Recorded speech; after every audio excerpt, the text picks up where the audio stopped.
నమస్తే, welcome to స్వతంత్ర. నేను మీ రాజమౌళి. హైదరాబాద్ అభివృద్ధి అడ్డుకుంటుంది కేటీఆర్ అయినా కిషన్ రెడ్డి? ఎల్ఎండి సంస్థ నష్టాల కారణం బీఆర్ఎస్ అయినా? భాగ్యనగరంలో 44 చెరువులను కబ్జా చేసింది గులాబీ నేతలేనా? జూబ్లీహిల్స్లో బీజేపీ ఓడిపోతే ఆ పార్టీకి హిందువులంతా వ్యతిరేకంగా ఉన్నట్లేనా? కాలేజీ యాజమాన్యాలు అడ్డగోలుగా ఫీజులు పెంచి రియంబర్స్మెంట్ అడుగుతున్నాయా? ఈ అంశాలన్నిటిపై సీఎం రేవంత్ రెడ్డి చేసిన ఆరోపణల్లో నిజమెంత? హైదరాబాద్ అభివృద్ధి గత ప్రభుత్వం ప్రస్తుత ప్రభుత్వం చేసిందెంత? ఇదే ఇవాటి బిగ్ టాక్లో చర్చిద్దాం.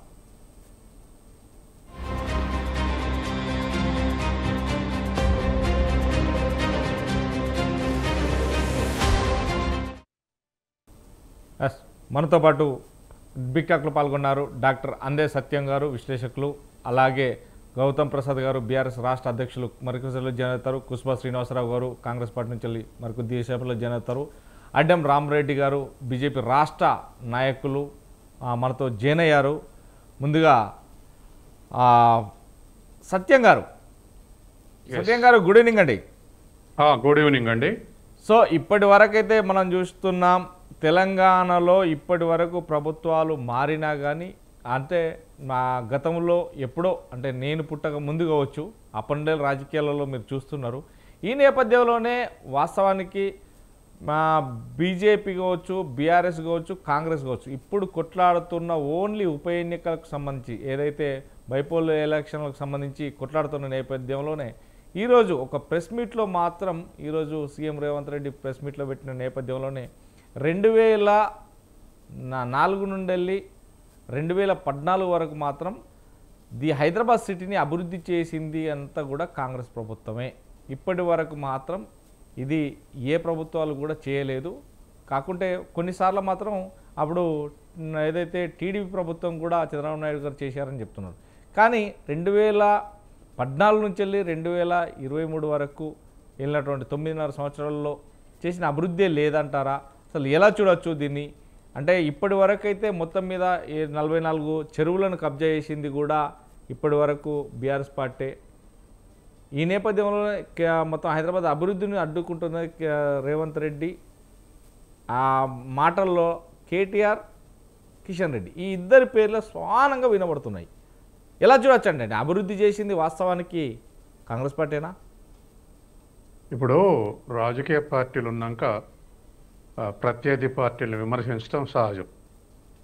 అట్లాగే ప్రభుత్వాలు నడిపినప్పుడు కొన్ని ప్రభుత్వాలు ఎక్కువ, కొన్ని ప్రభుత్వాలు తక్కువ, రిలేటివ్గా తేడాలు ఉంటాయి.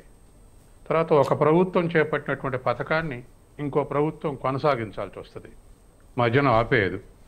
కాబట్టి ఈ విధమైనటువంటి నిరంతర ప్రక్రియలో ఇది ఒక చైన్ సిస్టమ్. ఈ చైన్ సిస్టంలో 50 ఏళ్ల పాలన అనుకుంటే అందులో కొన్నాళ్ళు కాంగ్రెస్, కొన్నాళ్ళు తెలుగుదేశం, కొన్నాళ్ళు బీఆర్ఎస్, రాష్ట్రాన్ని బీజేపీ పరిపాలించలేదనుకోండి. కాబట్టి ముఖ్యమంత్రి చెప్పిన వాటిల్లో వాస్తవాలకు దగ్గరగానే ఉన్నాయి.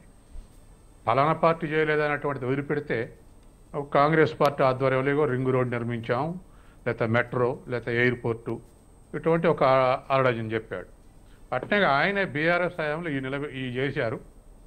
హైదరాబాదుకు సెక్రటేరియట్, తర్వాత కమాండ్ కంట్రోలు, ఇట్లా ఒక 4 చెప్పాడు. ఈ 4 పెద్దగా ఎంప్లాయ్మెంట్ జనరేట్ కాలే, ఉత్పత్తి అయింది ఏం లేదు. సెక్రటేరియట్ మంచిగున్న సెక్రటరీని గోలగొట్టి వాస్తు కొరకం కొడుకు ముఖ్యమంత్రి కావటం అని చెప్పేసి కొన్ని ఆరోపణలు చేశాడు. ఆరోపణలు పక్కకు పెడితే 1 డజనో 10 ప్రముఖమైనటువంటి కాంగ్రెస్ హయాంలో చేశారు. తెలుగుదేశం హయాంలో హైటెక్ సిటీ లాంటి కొన్ని పనులు చేశారు. అట్లాగే బీఆర్ఎస్ దాంట్లో కూడా ప్రముఖమైనటువంటి 4 పనులు బీఆర్ఎస్ దాంట్లోకి చేసింది వాస్తవమే. అయితే దీంట్లో రాష్ట్ర ప్రభుత్వాల్ని ప్రోత్సహించడంలో కేంద్ర ప్రభుత్వంగా పక్కన ఆంధ్రప్రదేశ్ను పోల్చుకున్నప్పుడు తక్కువ సహకారం అయినప్పుడు, విభజనప్పుడు ఆంధ్రప్రదేశ్ రెవెన్యూ లోటు ఉంది, తెలంగాణ రెవెన్యూ సర్ప్లస్ ఉంది, కాబట్టి ఆంధ్రకి ఎక్కువ సాయం చేయాల్సి వచ్చింది అనేది బీజేపీ యొక్క వాదన. ఏదేమైనా రాష్ట్రాలు కేంద్రం కలిసి అభివృద్ధి చేస్తేనే అయ్యేటువంటి పరిస్థితి. ఎందుకంటే వస్తూ ఉంటే కాలం గడుస్తున్నా కొద్దీ నిధులు మొత్తం కూడా అది ఏ ప్రభుత్వాన్ని అధికారం ఇవ్వండి, కేంద్రానికి ఎక్కువ ట్రాన్స్ఫర్స్ అవుతున్నాయి. కాబట్టి కేంద్ర సహకారం లేకుండా రాష్ట్రాల అభివృద్ధి కష్టం రానున్న కాలంలో. ఎందుకంటే ఇవాళ జిఎస్టీ పేరు మీద వాళ్ళు ఇస్తాన్ని తీసుకునేటువంటి పరిస్థితి ఉంది. స్టేట్ జిఎస్టీ ఉంది, ఉమ్మడి జిఎస్టీ ఉంది, తర్వాత సెంట్రల్ జిఎస్టీ ఉంది, ఇంటర్నేషనల్ జిఎస్టీ కూడా ఉంది. కేంద్ర ప్రభుత్వానికి దరిదాపు జిఎస్టీ ప్రారంభించినప్పుడు 1,00,000 కోట్లు నెలకు అనుకున్నారు. ఇప్పుడు 1,96,000 కోట్లు, 2,00,000 కోట్లు దాటినటువంటి నెలలు కూడా ఉన్నాయి. కాబట్టి సమన్వయం చేసుకొని రియల్ ట్రాన్స్ఫర్ చేస్తే ఏ రాష్ట్రమైనా అభివృద్ధి అవుతుంది. రెండవది తర్వాత ఇవాళ అన్ప్రొడక్టివ్ యాక్ట్ ఉచితాలు అనేటువంటి ఏ పార్టీకి విమర్శించే హక్కు లేదు. విమర్శించి కూడా మళ్ళీ ఎన్నికలు రాగానే ఆయా రాష్ట్రాల్లో ఉచితాలు ఇస్తారు.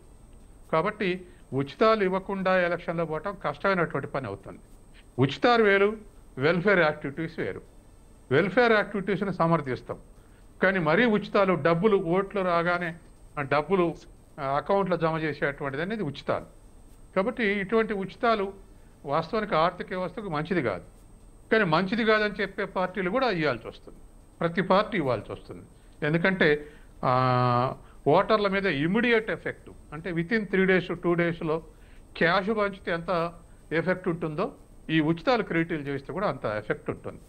కాబట్టి వీటన్నిటిని గమనించి మనం ఒక అంచనాకు రావాల్సినటువంటి అవసరం ఉంది. ఏదేమైనా తెలంగాణ అభివృద్ధికి ఇవాళ ఎవరికి వాళ్ళే అభివృద్ధి అనుకుంటాం. కొన్ని అభివృద్ధికి కావాల్సినటువంటి ఇప్పుడు బీఆర్ఎస్ హయాంలో రైతుకు రైతు బంధు ఇవ్వటం అనేది ఖచ్చితంగా అది వెల్ఫేర్ కాదు, ప్రొడక్షన్ యాక్టివిటీ. ఇప్పుడు కాంగ్రెస్ కూడా దానికి భరోసా పేరు మీద కంటిన్యూ చేస్తుంది. కాబట్టి ఏదైతే ప్రొడక్టివ్కు ఒక ఇనిషియేషన్ చేస్తుందో వాటిని ఏ పార్టీ చేసినా, ఏ పార్టీ మొదలుపెట్టి ఏ పార్టీ కంటిన్యూ చేసినా మనం ఖచ్చితంగా సమర్థించాలి. ప్రాజెక్టుల విషయాలు కట్టుకున్నప్పుడు సహజంగానే మీరు ఏం చేశారో చెప్పు ఈ 2 ఏళ్ళని కేటీఆర్ అన్నప్పుడు మా 10 ఏళ్ళలో ఇవన్నీ చేసినాం, మీ 10 ఏళ్ళలో ఏం చేశారని ముఖ్యమంత్రి అన్నాడు. అట్లా ఒకళ్ళ మీద ఒకళ్ళ విమర్శలు డిఫెన్స్లో పెట్టడానికి ఎలక్షన్ల ముందర ఎటువంటి విమర్శలు సహజమే. కానీ ఆ విమర్శల్లో ఉన్నటువంటి అన్ని పార్టీలు చేసే విమర్శల నుంచి నిజాయితీకి దగ్గర ఉన్నటువంటి ఏమిటి, వాస్తవానికి దగ్గర ఉన్నటువంటి ఏమిటి, అది ఓటరు ఆ డిస్క్రిమినేషన్ పవర్ని అంచనా వేసుకోవాలి.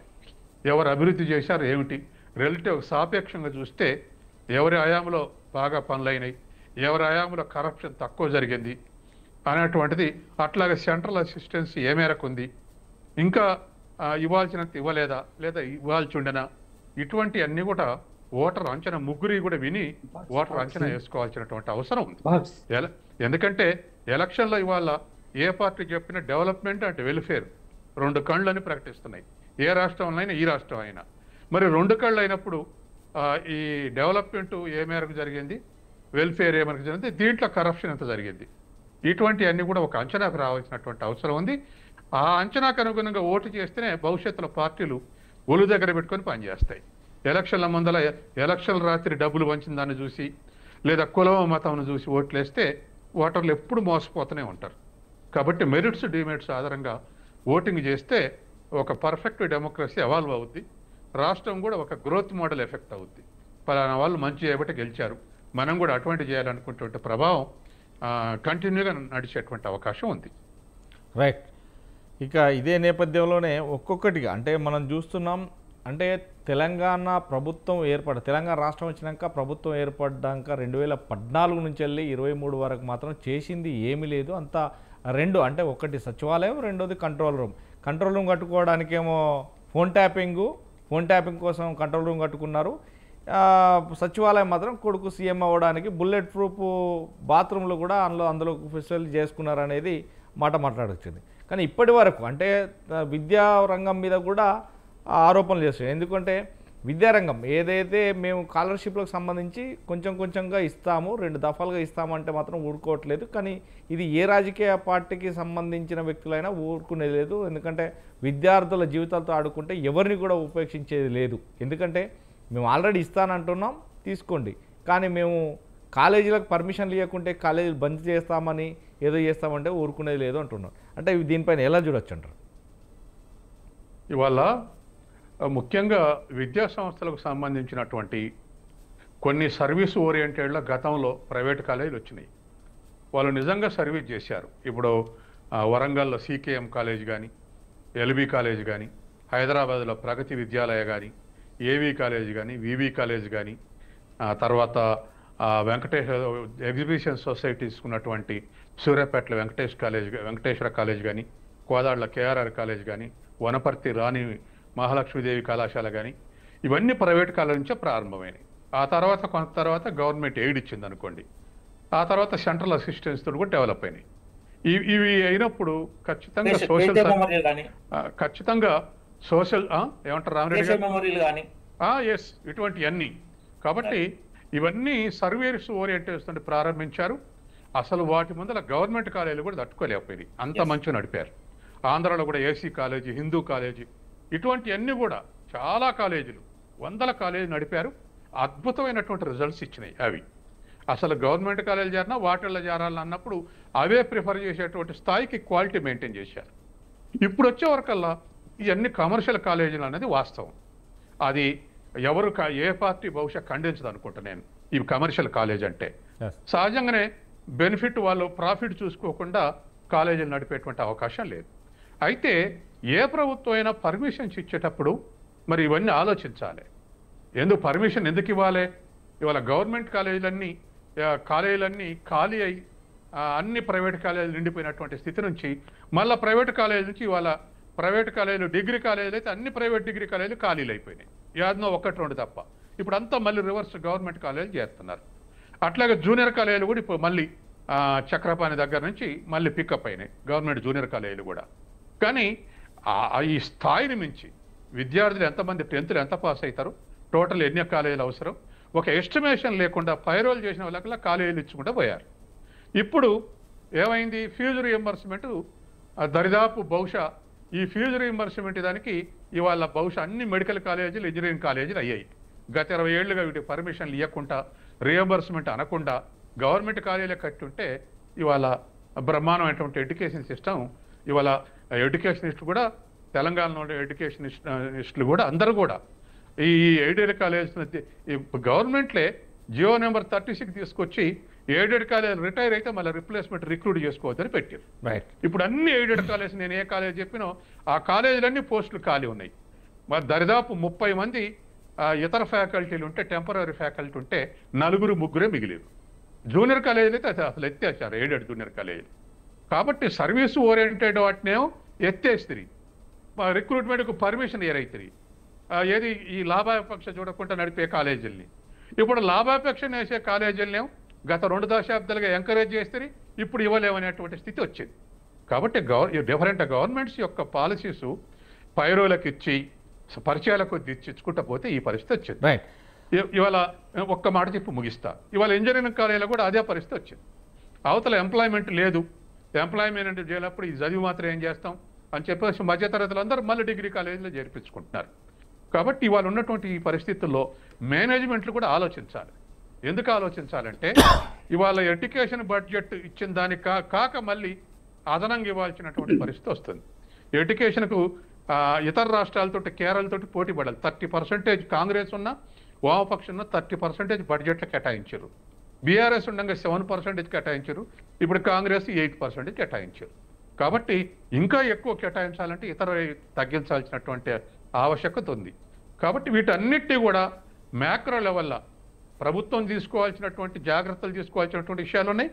మేనేజ్మెంట్లు కూడా జాగ్రత్త వహించాల్సినటువంటి అవసరం ఉన్నాయి. ఇప్పుడు ఎన్రోల్మెంట్ చెక్ చేస్తారు. ఫీజు నాకు తెలిసినటువంటి చాలా ఇంజనీరింగ్ కాలేజ్ చూసా, రియంబర్స్మెంట్ ఇస్తారని చెప్పేసి ఊళ్ళో ఇంటర్మీడియట్ పాస్ అయ్యి ఖాళీ ఉండే పిల్లగాళ్ళందరినీ ఇంజనీరింగ్ అడ్మిషన్లు ఇచ్చారు. మీకెందుకు, నువ్వు ఫీజులు ఇవ్వాల్సిన పని లేదు, మేమే కట్టుకుంటామని. డిగ్రీలు అందరి పిల్లలకు ఇప్పుడు చేయదు. ఆ రియంబర్స్మెంట్ ఇచ్చినంత కాలం డిగ్రీ పిల్లలందరికీ గవర్నమెంట్లో అయితే మీరు 2 ఏళ్ళు కట్టాలి, మేము 100కే చేర్చుకుంటాం, 100 కూడా అవసరం లేదు అని చేర్చుకొని రియంబర్స్మెంట్ క్లెయిమ్ చేశారు. ఈ పద్ధతులు ఏమిటి? కొలాప్స్ చేసింది. చివరికి ఈ ఎడ్యుకేషన్ సిస్టమ్ అందరూ కలిసి కొలాప్స్ చేశారు. ఆ స్థితిలో ఇవాళ ఉన్నటువంటి స్థితి కొనసాగుతుంది.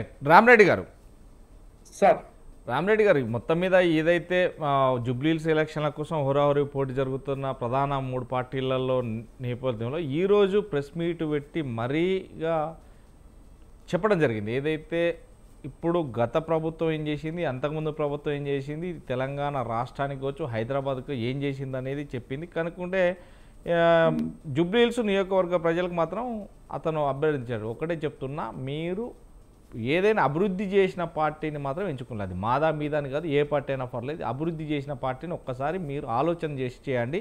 దాంట్లో నేను కొన్ని సూచనంగా చెప్తా అంటూ కూడా చెప్పలేదు. అంటే 2014 నుంచి 23 వరకు మాత్రం రాష్ట్రంలో బీఆర్ఎస్ ఉంది, కేంద్రంలో బీజేపీ అధికారంలో ఉంది.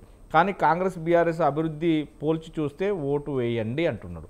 కానీ అదేవిధంగా హైదరాబాద్లో అంతర్జాతీయ ఎయిర్పోర్ట్తో పాటు మెట్రోనాలజీ సెంటర్ను, ఐటీ ఫార్ములా, ఇలా అన్ని రంగాల్లో అభివృద్ధి చేసింది కాంగ్రెస్, బీజం వేసింది. ఐటీఆర్ను హైదరాబాద్కు రాకుండా చేసింది కూడా బీఆర్ఎస్, బీజేపీ కదా. కాంగ్రెస్ని తీసుకున్నది ప్రణాళికతోనే హైదరాబాదు ఆదాయం పెరిగింది. వరదల్లో హైదరాబాద్ మునిగిపోతే కిషన్ రెడ్డి కేంద్రం నుంచి చిల్లి గవ్వ కూడా ఇవ్వలేదు. సచివాలయం కూల్చేస్తే కిషన్ రెడ్డి ఒక స్పందించలేదు. కాళేశ్వరం కట్టి లక్షల కోట్లు గోదావరి పాలు చేశారు. ప్రగతి భవన్ కేసీఆర్కు, ఆయన కుటుంబానికి మాత్రమే ఉపయోగపడుతుంది. ఇలాంటి అంటే ఒక్కొక్కటి ఇట్లా చెప్పుకుంటూ పోతే వాస్తవానికి ప్రజలకు ఏము ఆలోచన జరుగుతుంది, ఎలా ముందుకు పోతుంది, అసలు ఇందులో న్యాయబద్ధంగా సీఎం రేవంత్ రెడ్డి చెప్పిన దాంట్లో న్యాయబద్ధమైన క్వశ్చన్స్ ఏమైనా ఉన్నాయా? నిజంగా ప్రజలు ఆలోచించిన దగ్గర ఏమైనా ఉందా? రేవంత్ రెడ్డి నోటికి ఎంత వస్తే అంతే మాట్లాడుతున్న విషయం అందరికీ తెలుసు. ఎలక్షన్ల ముందు ఏమేం వాగ్దానాలు ఇచ్చాడు, ఇప్పుడు తర్వాత ఏం చేస్తున్నాడు అవన్నీ తెలుసు. తర్వాత కవితకు బెయిల్ ఇచ్చినప్పుడు, సుప్రీంకోర్టు బెయిల్ ఇచ్చినప్పుడు బీఆర్ఎస్ బీజేపీ బదులుకుంది కాబట్టి బెయిల్ ఇచ్చిందంటే సుప్రీంకోర్టు చివాట్లు పెట్టింది. అంటే రాజకీయ పార్టీలు నిర్ణయం తీసుకుంటే మేము బెయిల్ ఇస్తాం అంటే క్షమాపణ చెప్పిండు. తర్వాత బెయిల్ కోసం వాదించింది ఎవరు? కాంగ్రెస్ ఎంపీ అభిషేక్ మను సింఘ్వి రాజ్యసభ. ఆ బెయిల్ వచ్చినాక మళ్ళీ ఆయన తెలంగాణ నుంచి మళ్ళీ రాజ్యసభ పంపిండు రేవంత్ రెడ్డి. కవితకు బెయిల్ ఇప్పించిన ఎంపీకి. ఈ బెయిల్ ఇప్పించింది ఎవరు? కాంగ్రెస్. కవితకు బదనాం చేసింది, ఆరోపణ చేసింది బీజేపీ మీద. తర్వాత ఇప్పుడు ఇన్ని కేసులు అయినాయి, ఇంత దోపిడీ అయింది కేసీఆర్ ప్రభుత్వంలో. అప్పుల తెలంగాణ, ఆత్మహత్యల తెలంగాణ, అది ఇంకేంటంటే ఇంకో ఒకటి ఆత్మహత్య కాకుండా మన తాగుబోతుల తెలంగాణ. సో ఇవన్నీ చేసిండు కేసీఆర్. మరి కేసులు ఇన్ని అయినాయి, ఒక్కరినన్నా అరెస్ట్ చేశారు రేవంత్ రెడ్డి? అరెస్ట్ చేయలేదు. మొన్న సెప్టెంబర్లో 18 నెలల 19 నెలల తర్వాత సిబిఐకి ఇస్తా నిర్ణయం తీసుకుంటే వాళ్ళు వెంటనే హరీష్ రావు, కేసీఆర్ కోర్టుకు పోయారు. కోర్టు వీళ్ళ మీద ఎలాంటి చర్యలు తీసుకోవద్దని స్టే ఇచ్చింది. కోర్టు స్టే ఇచ్చింది, వీళ్ళ మీద ఇప్పుడు ఎట్లా ప్రొసీడ్ కావద్దు, తర్వాత హియరింగ్ ప్రారంభం. అది ఉన్నంగా కూడా ఎందుకు అరెస్ట్ చేయలేదు?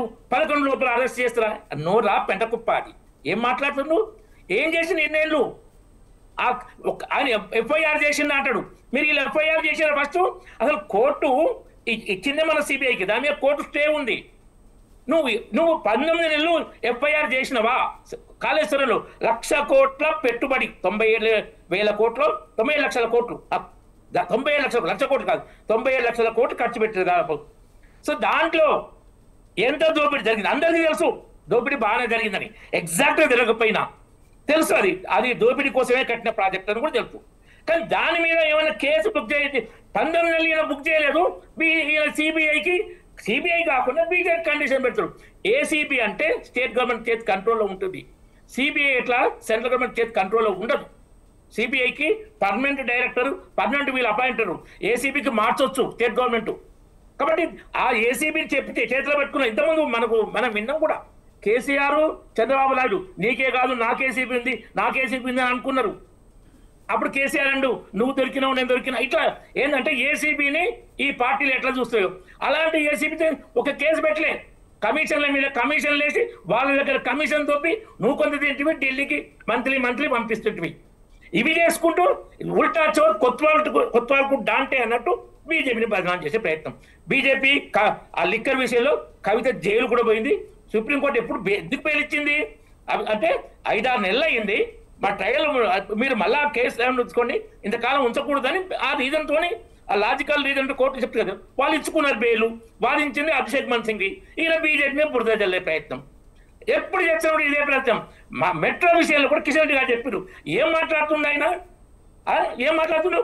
ఇట్లా అట్టగోలు మాట్లాడే విధంగా కిషన్ రెడ్డి గారు చెప్పిండ్రు. సో రేవంత్ రెడ్డి మాటకు ఏం విలువలేదు. అభివృద్ధి విషయం కాంగ్రెస్ 2004-2014లో సెంట్రల్లో ఉంది. ఆర్థిక వ్యవస్థలో ఏమన్నారు? ఒక్క ర్యాంక్ అన్నా పెరిగిందా? ఒక్క ర్యాంక్ అన్నా. మరి మోడీ వచ్చినాక 10వ స్థానం నుంచి 4వ స్థానానికి వచ్చింది, 3వ స్థానం కూడా ఇంకో 2 వస్తుంది. మరి మోడీ పెరిగింది కదా. 67 ఏళ్లలో తెలంగాణలో ఎన్ని కిలోమీటర్ జాతీయాలు అంటే అంతకన్నా ఎక్కువ. ఈ 11 ఏళ్ళు 10 కట్టిండు. కిషన్ రెడ్డి గారు బుక్ ప్రింట్ చేశారు. ఏది 2023 23 జూన్లో. 9 ఏళ్లలో కేంద్ర ప్రభుత్వం 9 లక్షల కోట్లు తెలంగాణలో ఈ విధంగా ఖర్చు పెట్టింది.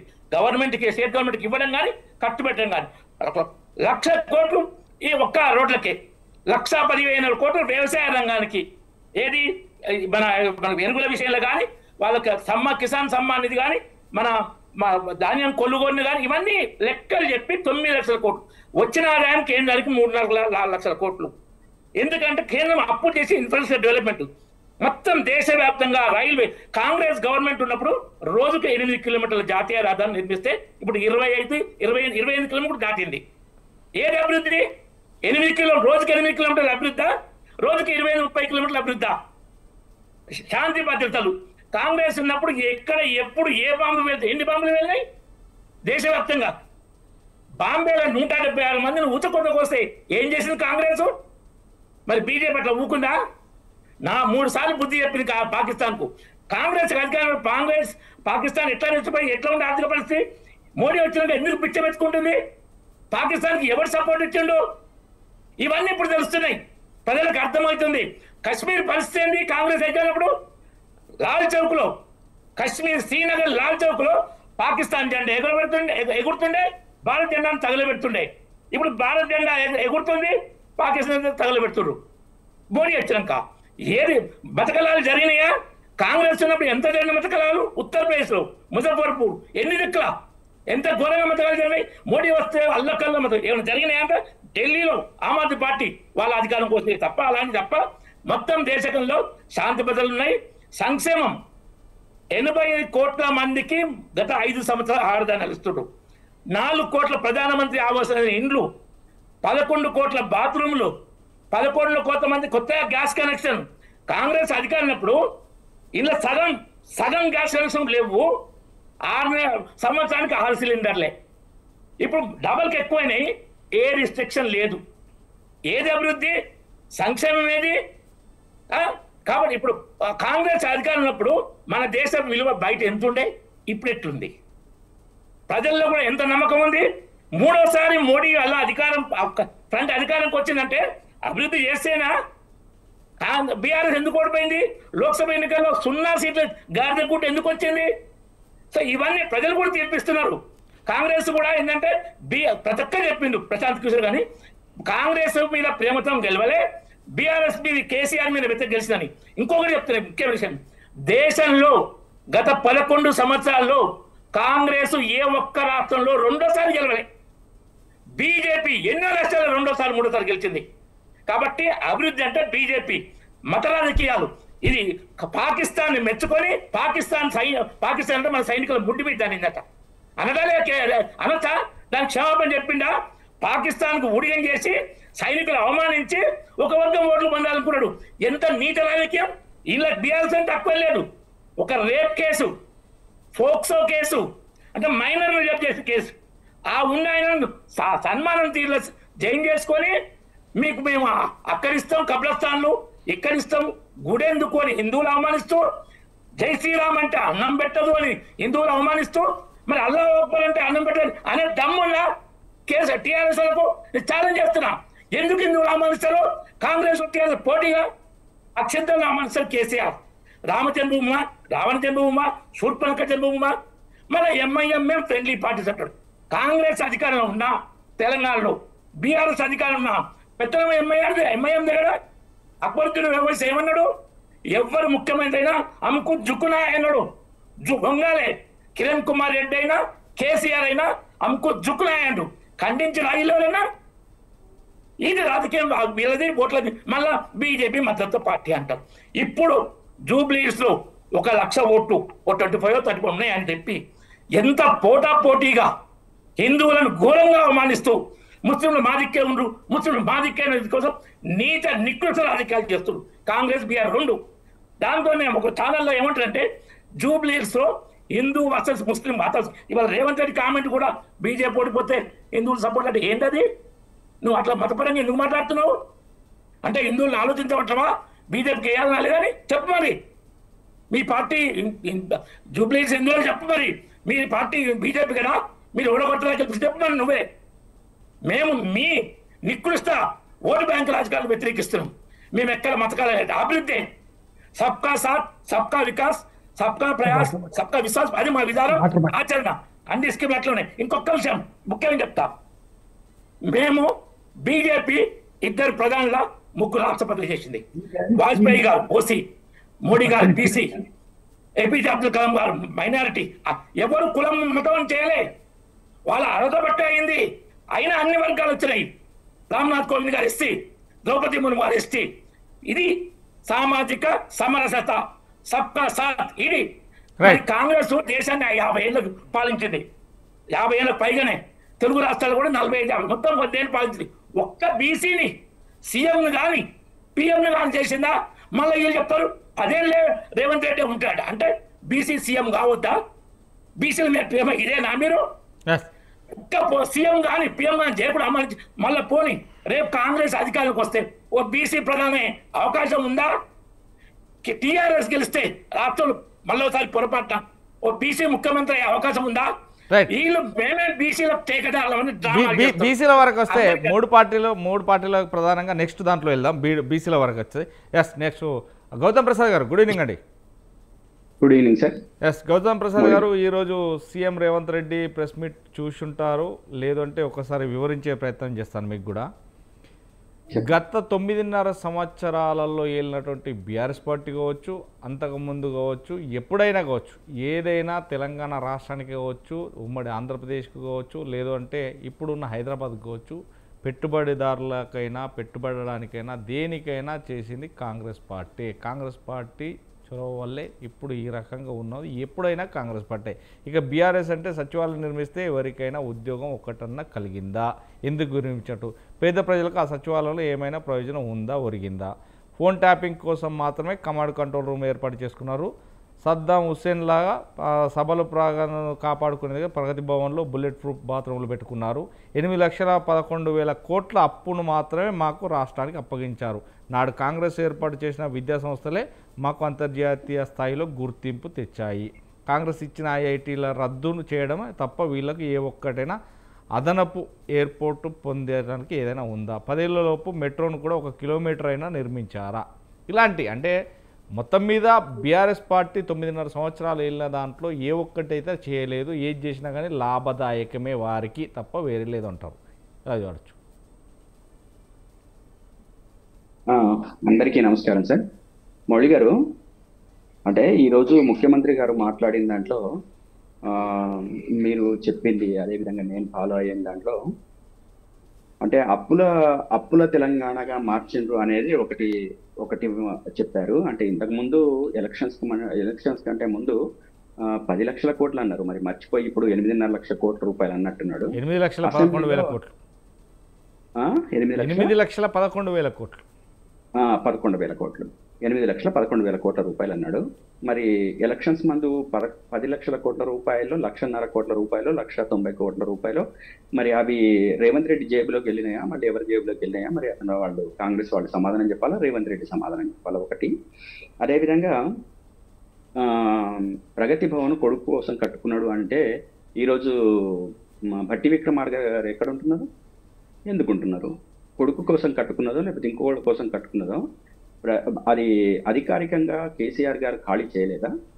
చేయకుండా కొడుకుని అక్కడ పెట్టేసి అది నా ఆస్తి అని చెప్పేసి పెట్టిపోయిందా? దానికి కూడా రేవంత్ రెడ్డి గారు సమాధానం చెప్పాలి. అదేవిధంగా రకరకాల బంగారంతో కట్టిన కబోర్డ్లు, అదేవిధంగా బాత్రూంలో ఉన్నాయని చెప్పేసి మాట్లాడిన ఇక కొన్ని మాటలు వస్తున్నాయి కానీ అవి నేను మాట్లాడదలుచుకోలేదు. ఎందుకంటే తను రాష్ట్రానికి ఒక గౌరవనీయం, ఒక ముఖ్యమంత్రి. నోటికి ఎట్లా వస్తే అట్లా, ఏ రకంగా అయితే ఆ రకంగా మాట్లాడద్దు. నాకు ఏమనిపిస్తుందంటే ఈ రాష్ట్రంలో వాళ్ళకు అనుకూలంగా ఉన్న అనేక మంది అనలిస్టులు కానీ ఇంటలెక్చువల్స్ కానీ చాలా మంది ఉన్నారు. అయ్యా నువ్వు ఆ కంపు నోరుతోనే కంపు మాటలు మాట్లాడకని ఎవరూ సలహా ఇవ్వట్లేదు. ప్రగతి మీద మాట్లాడని, రాజకీయం మీద మాట్లాడని, కానీ కంపు నోటితోనే కంపు మాటలు ఎందుకు మాట్లాడుతున్నాడు? ఈ ప్రజలకు ఒక బాధ్యతాయుతమైన సీఎం ఆయన కాదా? లేకపోతే మనిషే కాదా? మనిషి నోటి నుంచి వచ్చే మాటలు మాట్లాడాల్సిన అవసరం లేదా? నేనేమంటున్నానంటే రాజకీయాలలో ఒక హుందాతనం, ఒక మంచితనం, అదేవిధంగా రాజకీయాల వరకు మాట్లాడుకోవడం, అభివృద్ధి కోసం మాట్లాడుకోవడం మాట్లాడని తప్పేం కాదు. కానీ ఈరోజు సెక్రటరియట్ కడితే వాళ్ళ సొంతం కోసం కట్టుకున్నారు. ఈరోజు పరిపాలన ఎక్కడి నుంచి జరుగుతుందండి? సెక్రటరియట్ నుంచి కాదా? కట్టిన సెక్రటరియట్ నుంచి కాదా? కాళేశ్వరం 1,00,000 కోట్ల రూపాయల దాంతో కట్టి నీటి వృధా చేసిందని చెప్పేసి మాట్లాడుతున్నాడు.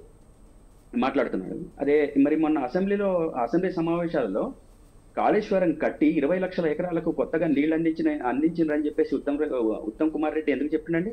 ఉత్తమ్ కుమార్ చెప్పింది ఉత్తమాటలా? అధికారికంగా మీరే చెప్పింది కదా. అదేవిధంగా 1,00,000 కోట్ల రూపాయలు అన్నోళ్ళు ఈరోజు మొత్తం వృధా అయినాయని చెప్పేశానంటే, మేడిగడ్డ ఒక్క ప్రాజెక్టు దగ్గరనే 2, 3 పిల్లర్లు కూలినాయి. మేడిగడ్డ ప్రాజెక్టు దగ్గర దానికి అయిన ఖర్చు ఎంత అండి? లెక్కపత్రం తెలియదా ముఖ్యమంత్రి లేకపోతే మురికి మంత్రి? ఏంటి నాకు అర్థం కాలేదు. 23,000 కోట్ల రూపాయలు అక్కడ ఖర్చు అయింది. 23, 24 ఒక్క బ్యారేజ్ విషయం. మిగతా టన్నెల్స్ ఎన్ని ఉన్నాయి? ఎన్ని వందల కిలోమీటర్ల కాలువలు ఉన్నాయి? అదేవిధంగా బ్యారేజ్లు ఎన్ని కట్టినరు? రిజర్వాయర్లు ఎన్ని కట్టిన? లెక్కలేదా? ఓ పద్ధతి లేదా? పద్ధతి లేకుండా మాటల కోసమేనా? నేను చెప్తున్నా కదా, ఇతను ఈ విధంగా మాట్లాడితే నిన్న మా కేటీఆర్ గారు ఒక మాట చెప్పినారు. ఈయన నిజంగా కూడా వీళ్ళ ప్రభుత్వం ఓడిపోవాలి, కూలిపోవాలని మేము కోరుకోవట్లేదండి. ఏదే రేవంత్ రెడ్డి గారు ఇంకో కరెక్ట్గా 5 సంవత్సరాలు ఖచ్చితంగా ఉంటే ఇంకో 15 ఏళ్ల దాకా వీళ్ళ నామరూపాలు లేకుండా అయిపోతారని చెప్పిండు. ఇది 100%. ఈయన చెప్పే అబద్ధాలు అసలు వినలేక చెవులు మూసుకుంటున్న పరిస్థితి ఈరోజు ప్రజలది. హైడ్రా దగ్గర నుంచి లేకపోతే అప్పుల దగ్గర నుంచి ఈ రకంగా చేసుకుంటూ పోతే ఏమొస్తుందండి? జూబ్లీ హిల్స్లో ఎవరు ఎంత అభివృద్ధి చేసినారు? ఇప్పుడు ఉప ఎన్నికల సబ్జెక్టు మనం జూబ్లీలో ఏం చేశాం? మీ ప్రభుత్వం ఏం చేసింది, మా ప్రభుత్వం ఏం చేసింది, ఎంతైనా మాట్లాడండి పుంకర్గా. కానీ ఆయనకు వచ్చిన ప్రచారం వల్ల కేసీఆర్ని తిట్టడమే ఈ 2 ఏళ్లలో ఎంత దుర్మార్గమైన మాటలు మాట్లాడుతున్నట్టే. ఈరోజు జూబ్లీ హిల్స్లో చెత్త గురించి మాట్లాడుతున్న మనిషి ఆ చెత్త నా కొడుకు. ఆ చెత్త నా కొడుకే 10 సంవత్సరాలు పరిపాలించింది. ఇది మాటలేనండి? ఇది పద్ధతేనా? చెత్త నా కొడుక. మేము అధికారం మా నుంచి పోయి మీ దగ్గరికి వచ్చిన తర్వాత ఇప్పుడు 2 సంవత్సరాలు అయిందండి. చెత్తను క్లీన్ చేయాల్సింది ఎవరు? ఈ చెత్త వాళ్ళు కదా. అనొచ్చా మేము చెత్త నా కొడుకులని? ఈ చెత్త నా కొడుకు సీఎం అని మేము అనొచ్చా?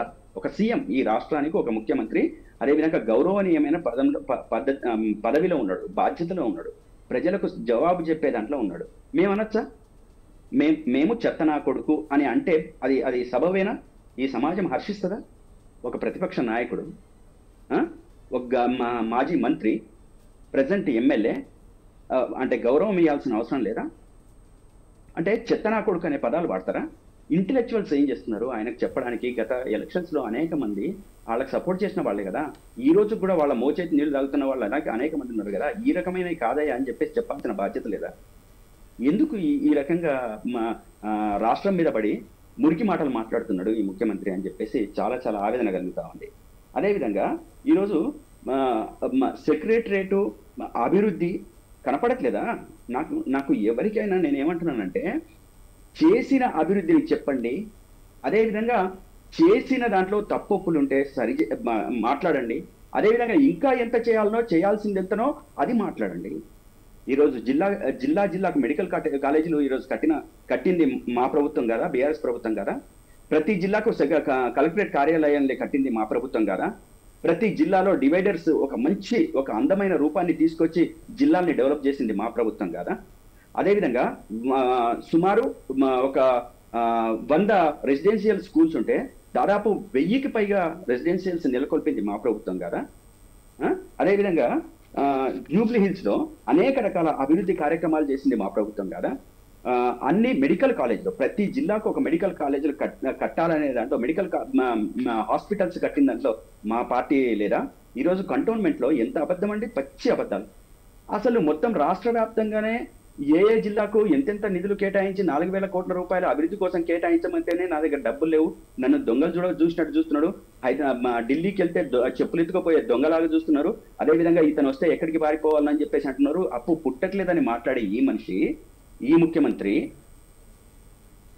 ఈరోజు కంటోన్మెంట్లో 4,000 కోట్ల రూపాయలు పెట్టి అభివృద్ధి చేసిందా? అభివృద్ధి చేస్తే ఎక్కడికి పోయిందంటే అభివృద్ధి పారిపోయిందా? మేము కట్టిన మెడికల్ కాలేజీకి రంగులేయలేకపోతున్నాడు ఈ గుంపు మేస్త్రి. రంగులేసే మేస్త్రి ముఖ్యమంత్రి గారు ఇదే రంగులేసుకొని పైకి వచ్చిన అని చెప్పేసి మనిషి అక్కడ కట్టిన మేము పునాది వేసినాం, మేము కొబ్బరికాయ కట్టినాం, మేము బిల్డింగ్ కట్టినాము, మేము పూర్తి చేసినాము, దానికి కలర్లు వేసే బాధ్యత తీసుకొని ఈరోజు కలర్లు వేయట్లేదండి. మహబూబ్ నగర్లో మెడికల్ కాలేజ్ కనపడట్లేదా? నాగర్ కర్నూలులో మెడికల్ కాలేజ్ కనపడట్లేదా? నిజామాబాద్లో మెడికల్ కాలేజ్ కనపడట్లేదా? లేకపోతే ఇతరత్ర వరంగల్లో ఎక్కడ కనపడట్లేదు? ఏ అభివృద్ధిని మేము ఆటంకపరిచినాము? ఈ ఆటంకపరిచి మేము అభివృద్ధి చెయ్యకుండానే మూలకు కూర్చొని మేమంతా 10 సంవత్సరాలు పరిపాలిస్తే రెండోసారి మాకెందుకు అవకాశం ఇచ్చేవాళ్ళు కాదు కదా. అదేవిధంగా ఈరోజు మీరు చూడండి, మేము టిమ్స్ చెస్ట్ హాస్పిటల్కు 990 కోట్ల రూపాయలు మేము కేటాయించినాం. పునాది వేసింది మేము, నిర్మాణం చేసింది మేము. ఈరోజు దాని అభివృద్ధి కోసం ఇది జూబ్లీ పరిధిలోకి రాదా? 909 కోట్ల రూపాయలతో మేము కట్టిన చెస్ట్ ఆసుపత్రి, 1000 పడకల ఆసుపత్రిని మేము కదా కట్టింది. ఏం చెప్పుకుంటూ పోవాలి? మెట్రో రైలు పైన అమీర్పేట నుంచి యూసుఫ్గూడ దాకా 2.8 కిలోమీటర్లు ఎక్స్టెన్షన్లో మేము భాగం చేసినాం. అదేవిధంగా పంజాగుట్ట భరత్ నగర్ 5 నుంచి 6 కిలోమీటర్లు మేము చేసినాం. వ్యయం ఈ దాంట్లో దాదాపు 1722 కోట్ల రూపాయలు ఖర్చు అయింది. ఇదంతా ప్రజల కోసం చేసింది కాదా? మెట్రో మేము అభివృద్ధి పరచలేదని చెప్పేసి మాట్లాడుతున్నప్పుడు మన ప్రజలు మనల్ని గమనిస్తున్నారా లేదా అని చెప్పేసి కూడా మనం ఆలోచించాల్సిన బాధ్యత ఒక ముఖ్యమంత్రి స్థాయిలో ఉన్న వాళ్ళకి ఉండాలి. అది ఉండకుండా జీడిగింజ సిగ్గు లేదా అని చెప్పేసి అంటే నల్లగున్న నాకేం సిగ్గు అన్నదంట. ఈ రకంగా జీడిగింజలాగా మనం వ్యవహరించొద్దు. మనము ఎట్లున్న పద్ధతి ప్రకారము ఈరోజు ప్రజల కోసము ప్రజల వైపు మాట్లాడడానికి, ప్రజల వైపు నిలబడడానికి మనం ఆలోచించాలా? ఈరోజు ప్రజల్లో నవీన్ యాదవ్ మీద జూబ్లీ హిల్స్లో పూర్తి స్థాయిలో వ్యతిరేకత ఉంది. ఈ వ్యతిరేకతని ఏ రకంగా కాంగ్రెస్ ప్రభుత్వానికి అనుకూలంగా మార్చుకోవడం కోసం ప్రయత్నం చేయాలి? వాళ్ళ ప్లస్లు ఏంటి, మైనస్లు ఏంటి, మైనస్లుంటే ఎట్లా సరి చేసుకుంటాము, ప్లస్లుంటే ఏ రకంగా మేము దాన్ని చెప్పుకుంటాము అని చెప్పేసి వదిలేసి సొంతగా మరదల మీద అఘాయిత్యం చేసింది, అత్యాచారం చేసిన మనిషిని పట్టుకొని ఈరోజు మనిషిని నిలబెట్టి ఈరోజు మీరు లోకానికి నీతులు చెప్తున్నారా? స్వయంగా వాళ్ళ మరదలే వచ్చి నవీన్ యాదవ్ మరదలే వచ్చి కంప్లైంట్ ఇచ్చింది కదా, ఎవరు వేరే వాళ్ళు ఇవ్వలేదు కదా. ఈరోజు మీరు వచ్చి మందికి సూక్తులు చెప్తారా, నీతులు చెప్తారా, గురువింద గీతలు మాటలు చెప్తారా? అభివృద్ధి మాట్లాడదాం రమ్మండి. ఈరోజు మా కేటీఆర్ గారు అభివృద్ధి గురించి మాట్లాడదాం, ఎంత మాట్లాడతావో మాట్లాడు. మా అయ్యనో నన్ను తిట్టడం కోసం కాదు కదా ఈరోజు జూబ్లీ ఎన్నికలు వచ్చింది, ఒక మనిషి చచ్చిపోతే వచ్చింది, దాంట్లో అభివృద్ధి గురించి మాట్లాడదాం రా, ఎంతవరకైనా మాట్లాడదామని చెప్పేసి అంటున్నాడు. ఆ సోయి లేదా, ఆ జ్ఞానం లేదా, ఆ ఇంగితం లేదా? ఇంగితం లేనట్లు వ్యవహరించడానికి ఒక ముఖ్యమంత్రి పదవి కావాలా నీకు? ఇది ఎవరైనా చేస్తారు, రోడ్డును పోయి దారిన పోయే దాడాయని కూడా చేస్తాడు. నువ్వు చేయాల్సిన అవసరం లేదు. కాబట్టి మేమేమంటున్నామంటే, మేము ఈరోజు జూబ్లీ హిల్స్ ప్రజలకు ఒకటే అడగదలుచుకున్నాం సార్. జూబ్లీ హిల్స్ ఎన్నికల్లో ప్రజలు బీఆర్ఎస్కి ఎందుకు ఓటేయాలి అని అంటే, కాంగ్రెస్ గత అసెంబ్లీ ఎన్నికల్లో ఇచ్చిన హామీలు ఏవైతే ఉన్నాయో ఆ హామీల్ని అమలు పరుచుకోవాలంటే ఒక చెంప దెబ్బలాగా ఈ రిజల్ట్ ఇవ్వాలని చెప్పేసి మేము కోరుతున్నాము. 2000 పెన్షన్ని 4000 చేసుకోవడం కోసం మాకు ఈ గెలుపు ఇవ్వండి అని చెప్పేసి చెప్తున్నాము. అదేవిధంగా 10,000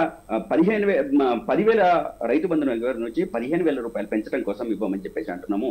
అందరికి చదువుకున్న విద్యార్థులకు స్కూటీలు అమలు చేసే విధంగా ఈ గెలుపు ఇవ్వమని చెప్పేసి అంటున్నాము. నేనేమంటున్నా అంటే, ఈ గెలుపు ఏదో వాళ్ళు ఓడిపోతే, కాంగ్రెస్ ఓడిపోతే వాళ్ళ ప్రభుత్వం పోయేది కాదు, లేదా మేము జూబ్లీ హిల్స్కి వెళ్తే మేము అధికారంలోకి వచ్చేది లేదు. కానీ ఏదైతే ప్రభుత్వాలు ఇచ్చిన హామీలు అమలు పరుచుకోవడానికి గూబ గుయ్యమనేటట్టు, చెంప చెళ్ళుమనేటట్లు ఒక రిజల్ట్ ఇవ్వండి అనేది మేము ఓపెన్ గా ఒక ప్రతి అక్కకు, అవ్వకు, అన్నకు, తమ్ముడికి, అందరికి, ప్రతి ఒక్కళ్ళకు మా పేరుమా మేము విజ్ఞప్తి చేస్తున్నాము. దయచేసి ఆ వైపుగా మాట్లాడదాము, అభివృద్ధి కోసం మాట్లాడదాము. అభివృద్ధి పరచకపోతే ఇంకా ఎట్లా చేయాల్సిందో మాట్లాడుకుందాము. ఈ విధంగా మాట్లాడుకోవాలి తప్ప ఈ రకంగా నోటికి వచ్చిన అబద్ధాలతో ఏ రకంగా మాట్లాడుకున్నా ఉపయోగం ఉండదు అనేది నేను చెప్పదలుచుకున్నాను. రైట్. కుసుమ శ్రీనివాసరావు గారు. శ్రీనివాసరావు నమస్తే అండి. గుడ్ ఈవినింగ్ అండి. Sir good evening.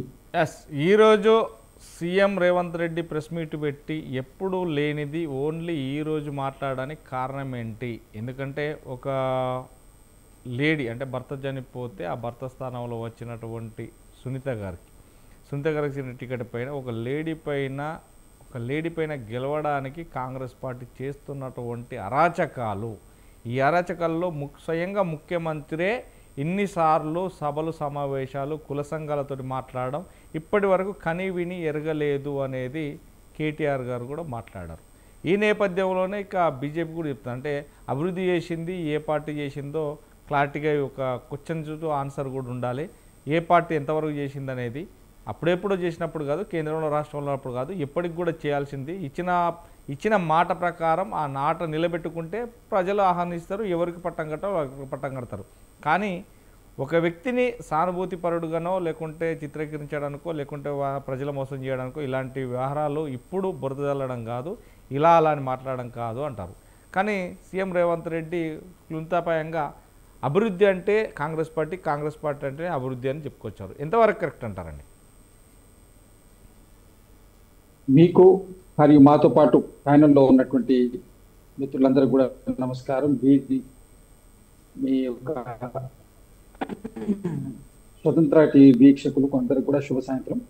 ప్రధానంగా ఇప్పుడు మీరు ఏదైతే విషయాన్ని ప్రస్తావించారో జూబ్లీహిల్స్ ఎన్నికల్లో ఇవాళ ముఖ్యమంత్రి గారు పెట్టినటువంటి ప్రెస్ మీట్ విషయంలో, ప్రెస్ మీట్ పెట్టాల్సినటువంటి ఆవశ్యకత ఎందుకు వచ్చింది? నిన్న కేటీఆర్ గారు వివిధ ఛానళ్లలో ఇచ్చినటువంటి ఇంటర్వ్యూస్లో గత 15 రోజులుగా జరుగుతున్నటువంటి ఎన్నికల ప్రచారంలో ముఖ్యమంత్రి గారి మీద, కాంగ్రెస్ ప్రభుత్వం మీద చేస్తున్నటువంటి ఆరోపణలు, వాటి మీద ఆయన సంధిస్తున్నటువంటి బాణాలకు ఇవాళ ఎన్నికలు దగ్గరకు వచ్చినటువంటి వేళ దాన్ని ఒక క్లారిటీ ఇవ్వాల్సినటువంటి అవకాశం వచ్చి వారు కుండబద్దలు కొట్టినట్టు చాలా విషయాల గురించి ప్రస్తావించారు.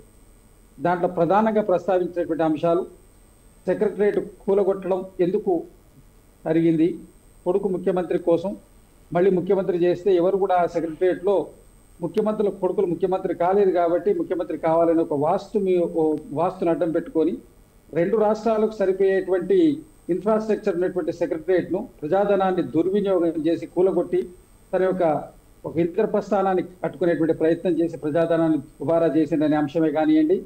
అదేవిధంగా ఏదైతే ఇప్పుడు ఆ పాయింట్ పోలీస్ పాయింట్ దాన్ని ఏదైతే చేసి దాని నుంచి అంతా టోటల్గా కమాండ్ కంట్రోల్ నుంచి వారు రాష్ట్రంలో ఉన్నటువంటి అన్ని వాటి మీద నిఘా పెట్టి వాళ్ళ సొంత కార్యకలాపాలని, వారి యొక్క పెత్తనాన్ని, వారి యొక్క దీన్ని కంటిన్యూ చేసుకోవడం కోసం ఒక కేంద్రంగా మార్చిందన్న విషయం కానివ్వండి.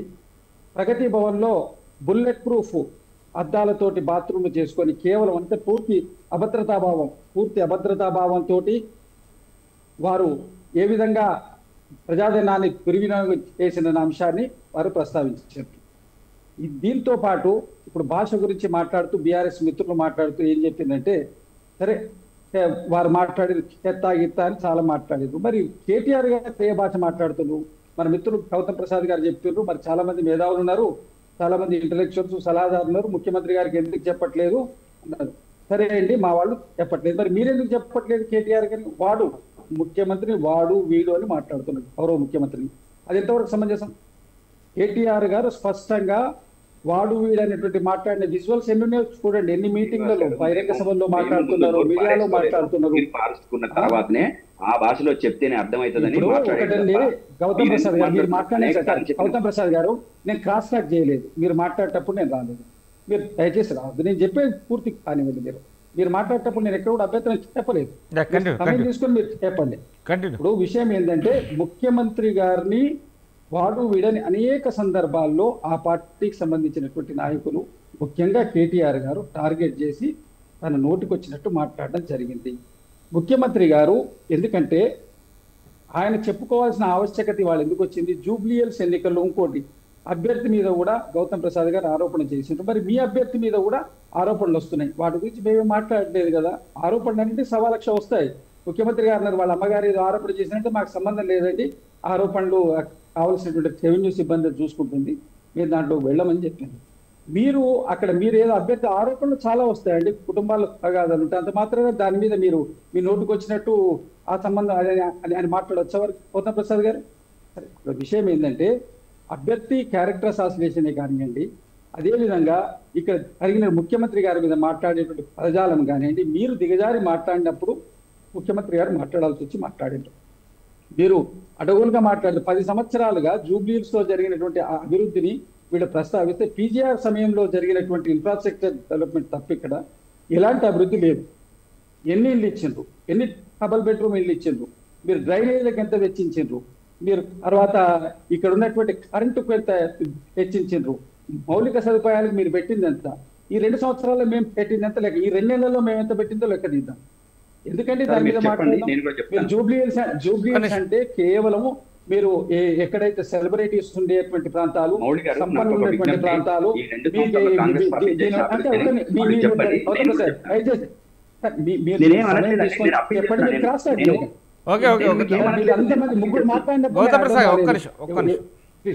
ఒకటేంటంటే మీరందరూ మాట్లాడేటప్పుడు నేను ఓపికగా వినండి, అందరిలా క్రాస్ టాక్ చేసి దాని మీదకి పోయేటువంటిది కాదు. మీకు మీ అవకాశం వచ్చింది, మీరు చెప్పిండ్రు, నేను ఇవ్వాల్సిన ఎవరన్నా నేను ఇవ్వాలి. మీరు ఎక్కడైతే జూబ్లీహిల్స్ అభివృద్ధి విషయంలో మాట్లాడడానికి బహిరంగ చర్చ ఇప్పుడు ఒకటి పెట్టండి, ఏదో ఒక టీవీ వేదికగా పెట్టండి. పెడితే మా పార్టీ నుంచి కావాల్సినటువంటి ముఖ్యమైన నాయకులు మీ గవర్నర్ అన్ని సమాధానం చెప్తారు. మీరే ఏర్పాటు చేసి చెప్పండి, అన్ని వివరాలతో సహా ముందుకు వస్తాం. ఇప్పుడు ఈ చిన్న సమయంలో చెప్పడం సాధ్యం కాదు. మేము మీ ఆరోపణలు మా ఆరోపణలు కాదు, అక్కడ వాస్తవ పరిస్థితి మీద చర్చించండి. ఇది అయిపోయిన తర్వాత ఎన్ని రేషన్ కార్డ్స్ ఇచ్చిండ్రు, మీరు పేదలకు కావాల్సినటువంటి సదుపాయాలు ఎన్ని ఇచ్చిండ్రు ఇవి చెప్పండి. తర్వాత ఇక్కడ జూబ్లీహిల్స్ ఎన్నికల లోపల ఎందుకు చేయాలంటే అనేక బై ఎలక్షన్స్ లోపల మీరు టీఆర్ఎస్ ప్రభుత్వం వచ్చిన తర్వాతనే ఎవరైనా వ్యక్తి చనిపోయి జరుగుతున్నటువంటి ఎన్నికల్లో అధికార పార్టీని గెలిపించడం కోసం అనేకమైన ప్రలోభాలు చేయడం అనేది మొదలైంది. దీనిలో మునుగోడు ఎన్నికల్లో ఎన్ని కుల సంఘాల మీటింగ్లు పెట్టిందండి? 100 మంది ఎక్కడ ఉంటే 100 మంది కోసం సపరేట్గా కాన్స్టిట్యున్సీ బయట మీటింగ్స్ పెట్టిండ్రు, 100 మీటింగ్లు కండక్ట్ చేసిండ్రు. మీరు నేర్పినటువంటి నీవు చెప్పిన విద్య నీరజాక్ష అని మీరే ఈ పరిస్థితి దిగజార్చడానికి కారణం బీఆర్ఎస్ ప్రభుత్వం చేసినటువంటి ఘనకార్యం వల్లే బై ఎలక్షన్స్ ను ఛాలెంజ్ గా తీసుకొని అడ్డగోలుగా మేము వాటి ఏదో విధంగా గెలిపించి చేయాల్సినటువంటి పరిస్థితిని మీరే కల్పించారు. తర్వాత భారతీయ జనతా పార్టీకి సంబంధించినటువంటి నాయకులు రామరెడ్డి గారు మాట్లాడుతూ వారి అభివృద్ధి అంటే మోడీ అంటే అభివృద్ధి, అసలు దేశం యొక్క పరిస్థితి వాళ్ళ ప్రపంచంలో అత్యున్నతమైనటువంటి స్థానంలో ఉన్నదని ఆయన వారు ఎప్పుడు జాతీయ అంతర్జాతీయ అంశాలు చెప్పి మనకు కడుపు నింపే ప్రయత్నం చేస్తుంటారు. మీకు ఇవాళ అంతర్జాతీయంగా మనకు రూపాయి వాల్యూ ఎక్కడుందండి? మీరు అంతర్జాతీయంగా జీడిపి ఎంత పడిపోయిందండి?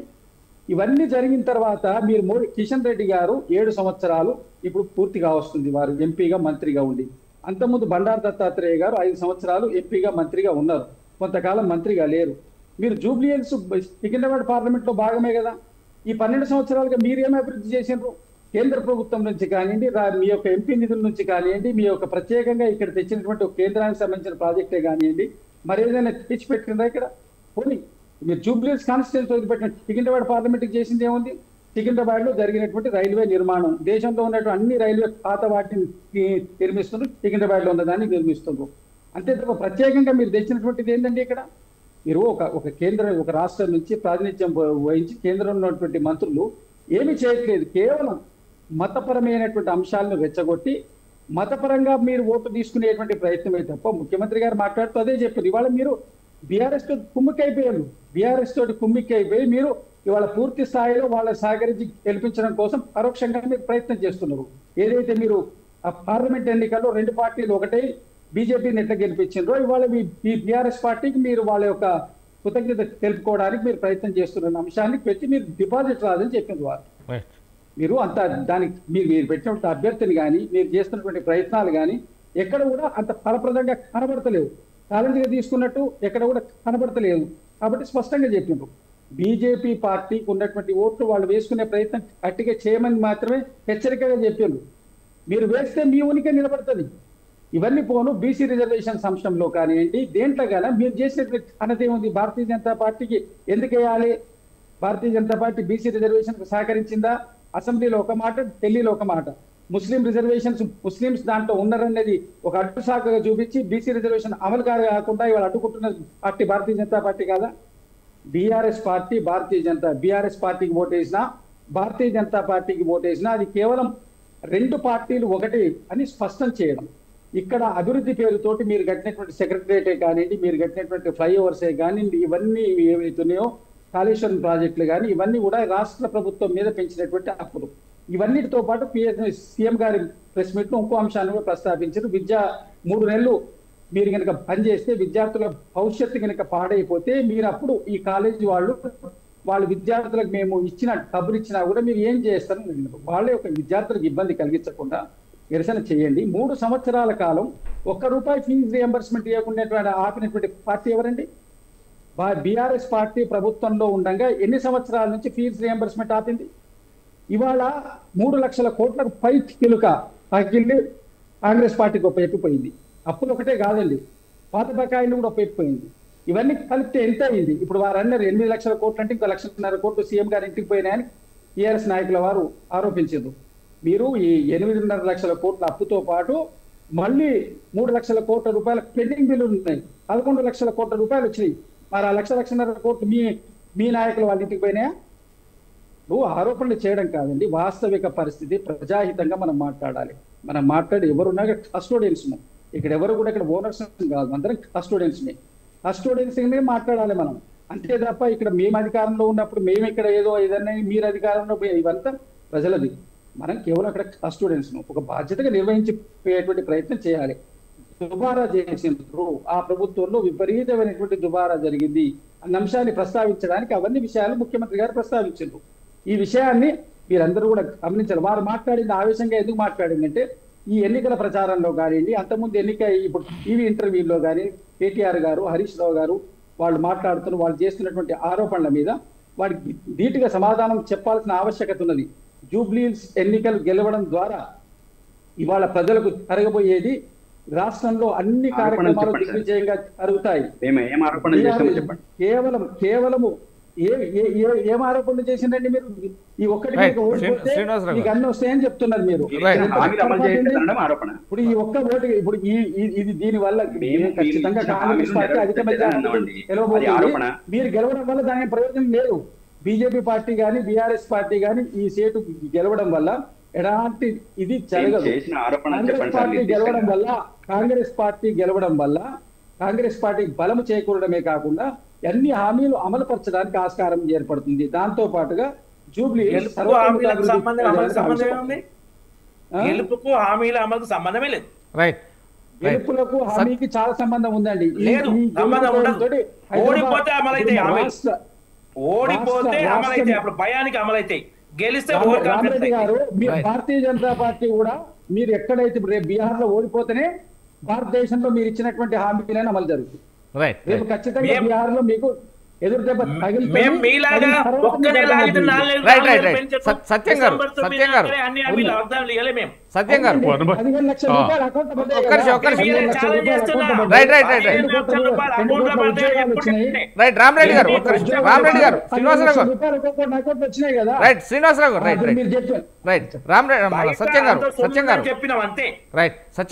గారు ఇప్పుడు ప్రధానంగా ఆరోపణలు మాత్రమే వినడమా, లేదు అంటే జూబ్లీహిల్స్ ఎలక్షన్లో ప్రజలకు మనం ఇచ్చిన గ్యారంటీలు అనేది కాంగ్రెస్ ప్రభుత్వం కావచ్చు, మేము ఏం చేశామనేది బీఆర్ఎస్ ప్రభుత్వం కావచ్చు, ఏం చేస్తాం గెలిస్తే అనేది బీజేపీ కావచ్చు, ఇవన్నీ కూడా నెరవేర్చడానికి వారికి హామీలు ఇవ్వడమే తప్ప నిజంగా చేసేది ఏమైనా ఉంటుందా? ఎలా చూడొచ్చు? ఇప్పుడు అసలు ముందు ఈ చర్చ అభివృద్ధి మీద జరగటం అనేది చాలా సంతోషంగా ఉంది నాకు.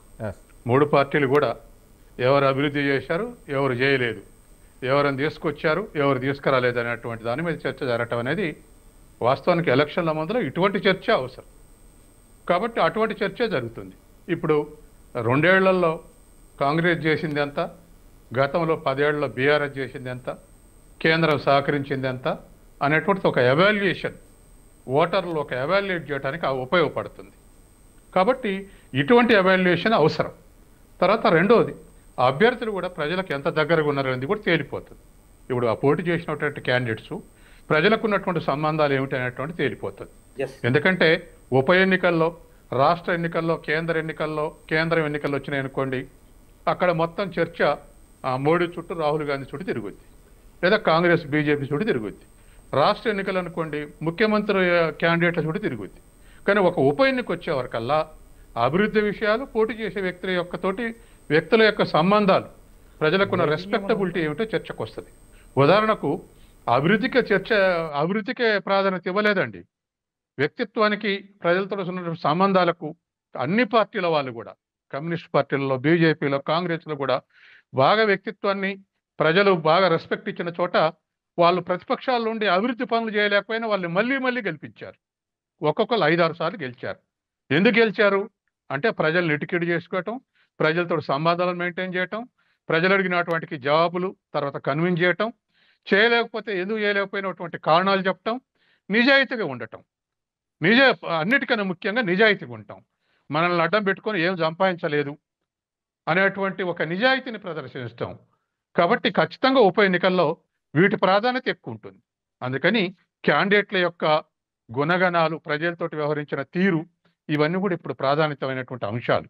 ఇప్పుడు మన మిత్రులు మాట్లాడినటువంటి డెవలప్మెంట్తో పాటు ఉప ఎన్నికలు వచ్చే వరకు ఇవి చాలా ప్రాధాన్యత వహిస్తాయి. కాబట్టి అటువంటి ఆస్పెక్ట్లు కూడా ఇవాళ అభ్యర్థులు కూడా ఆ విషయాలను గైడ్ చేయాల్సినటువంటి అవసరం ఉంది. ఇప్పుడు రెండోసారి బీఆర్ఎస్ ఓడిపోయింది అన్నప్పుడు ఫస్ట్ టైం ఉన్నప్పుడు అద్భుతమైన పాలన, అద్భుతమైన ఇనిషియేషన్ అనుకున్నాం. 5 ఏళ్ళు వచ్చే వరకల్లా చాలా డోల్ డ్రమ్స్కి పోయింది.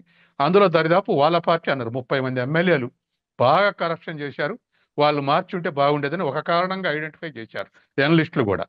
కాబట్టి ఒకే వ్యక్తి ప్రతిపక్షంలోనూ కూడా 5-6 సార్లు ఎందుకు గెలుస్తున్నారంటే ప్రజలతో సంబంధాలు, ప్రజల రెస్పెక్టబిలిటీ పొందటం. అధికార పార్టీ కన్నా ఎక్కువ డెవలప్ చేయలేరు కదా ప్రతిపక్షాలు ఉన్నోళ్ళు, ఆయన ఎందుకు గెలుస్తుర్రు అంటే ప్రజల మనల్ని పొందటమే. కాబట్టి ఇప్పుడు పోటీ చేసేటువంటి వ్యక్తుల యొక్క రోల్ ఏమిటి ప్రజల్లో? ఇప్పుడు ఎలక్షన్ రాగానే ఎలక్షన్ కోసం వచ్చిర్రా, ప్రజల మధ్య గతంలో ఉన్నరా అనేటువంటి విషయం కూడా తేలుద్ది. వాటికి కూడా ప్రాధాన్యత ఏర్పడుతుంది.